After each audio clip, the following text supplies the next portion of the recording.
Well, virtually every poll has Donald Trump down significantly, in many cases down by double digits. And as a person who spent the last two election cycles praying for anomalies, I understand this may be a long shot, but there is a person who's saying that Donald Trump is slightly up, and it's interesting because he does polls in an entirely different way, and in that different way, I mean is he doesn't do polls at all. Hi, everybody. I'm Bill Whittle here with Steve Green and Scott Ott, and this is your members-only right angle, which, through the generosity of our members, we're going to share with the public this week because we think it's a pretty important subject. And guys, we know that their polls are supposed to give us information, and they do.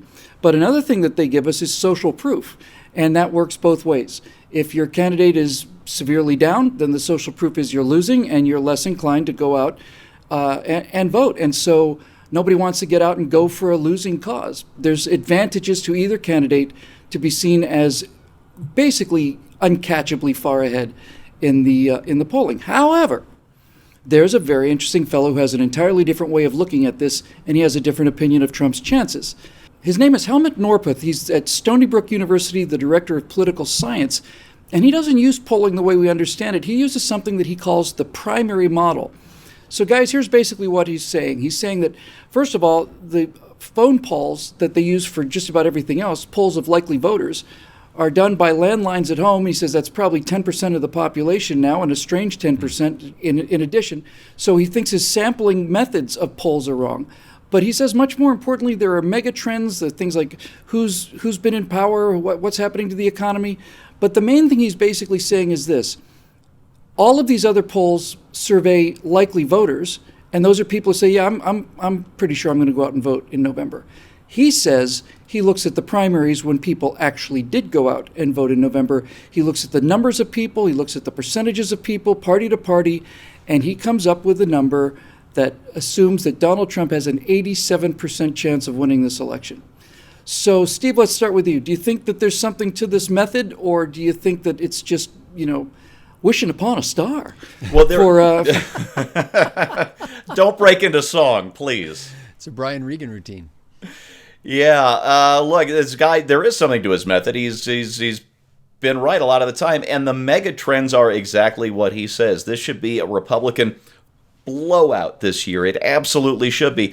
And you know what? If the Republicans had nominated let's be generous and say a more seasoned political candidate, they would win in a 30-state blowout against Hillary Clinton, who is absolutely the worst campaigner that the Democrats have nominated since 1988, and the most unethical person to run for president since at least Nixon, maybe ever. But the flip side of that, of course, is that if the Democrats had nominated somebody better than Hillary Clinton, they would wipe the scoreboard clean and win 30 states against Donald Trump. So we have two terrible candidates. So who knows what the megatrends mean, and who knows what the poll means. I want to throw them both out and share with you a personal story of mine from the middle of 10th grade.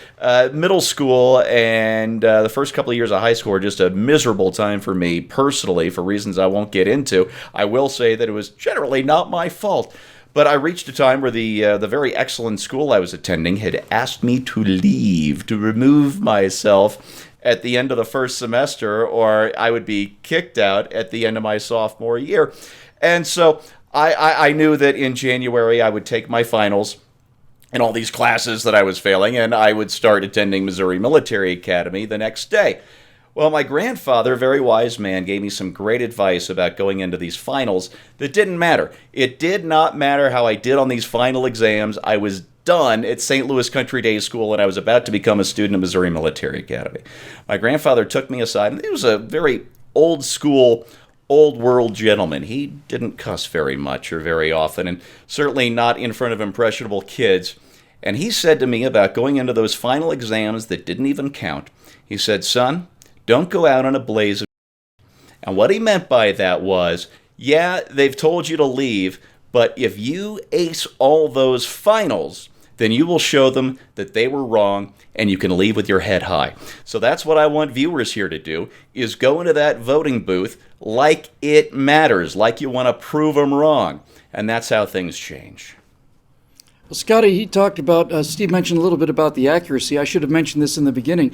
This statistical model has been correct for every election going back to 1912 when the primary system started, with one exception being 1960, where he predicted Nixon would win, and many people think Nixon actually did win that one narrowly. So his track record with the statistical model is rather good. What do you think? Do you think there's a chance of this being a whole new way of looking at numbers? Well, I think his method is as good as any other, perhaps better than any other, because there's nothing more certain in the world of politics than the fact that people lie to pollsters. And I don't mean that they lie about their preference of who they're going to vote for. I mean they lie about whether they're going to vote or not. I mean, I've learned this in the retail business. If somebody shops around for a while and is looking at something and indicates that they really like it and says they'll be back, they're not going to be back. They're not going to be back, no. And so, I'm real skeptical about these sort of likely voters. What kind of person is that? I have a hard time imagining that. Bill, are you a likely voter? You're going to frickin' vote. You come hell or high water. That's right. There is no doubt in your mind that unless you are hospitalized and unconscious on that I'm day, still voting. You're going to vote anyway. Yeah, have somebody even if I'm dead, then at least I can vote for the Democrat. Right. Have somebody drag my carcass to the polling place and lift my hand. So I'm real skeptical about who these It's amazing that we even make our predictions based on the idea that people are saying, yeah, I'm likely to vote. I mean, unless somebody says, I'm absolutely voting, we shouldn't even ask their opinion. Who cares? Because there's no guarantee. It's like on Facebook when you can plan an event and ask, invite people to the event and they say maybe. That's a no. That's a no. That's a no. So anyway, I actually, this guy he's got a fascinating little science here. You can go to primarymodel.com, I believe, is where he has the website, and you can look at how he has used this and sort of backward applied it to previous elections, because it's not really based on polling data, and it would seem to indicate, ironically, perhaps, the exact opposite of what the betting pools are showing and what the New York Times has this system where they're gauging, what the likelihood is. It's based on a basket of deplorable polls where they look at this and they say, basically, it's 93% chance Hillary Clinton gets elected and 7% chance that Donald Trump gets elected. So why not? I mean, there's hope to hold on to for some of our friends. That problem, though, that you mentioned with the polls like that, Scott, it's kind of like the global warming thing. They're taking the betting pools are taking their information from the polls, and if this guy's theory is correct and says that the polls become less representative every year, sure, then everybody downstream is making decisions based on. But we false said information. this. Remember we were all high on our own fumes back in the Romney election too. That we were all convinced that the polls were wrong, and they weren't really wrong. Yeah. Well, his model predicted an Obama win in 2012, for what it's worth. Folks, here's the thing about it for me. There's one thing that I've always been holding on to for the last 3 election cycles now, or 2, and one of them is that Republicans are so demonized by the pop culture and this candidate in particular, that when you're asked who you're going to vote for, a lot of people just don't want to be seen as voting for Donald Trump. They just don't. They're going to go pull the lever, but they'll say, "Oh, I haven't decided yet," or, "Oh, maybe I'm going to vote for Hillary," whatever.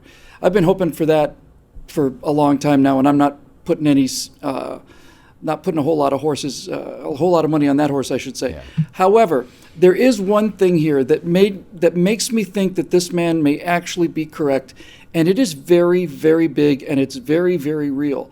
Donald Trump will have an event and bring 20,000, 30,000 people, 15,000 people will be turned away. I read just this morning that Tim Kaine did an event that was that 30 people. Hey, that's 30. Nearly 3 dozen, brother. That's right. 30 people came to. Hillary is doing events where she can't fill a high school gymnasium. 200-300 people turn out for her. And by the way, she doesn't go out very often because she's back in the rejuvenation cell receiving new stem cells and electrical jolts plus whatever titanium they need to install to keep the thing running.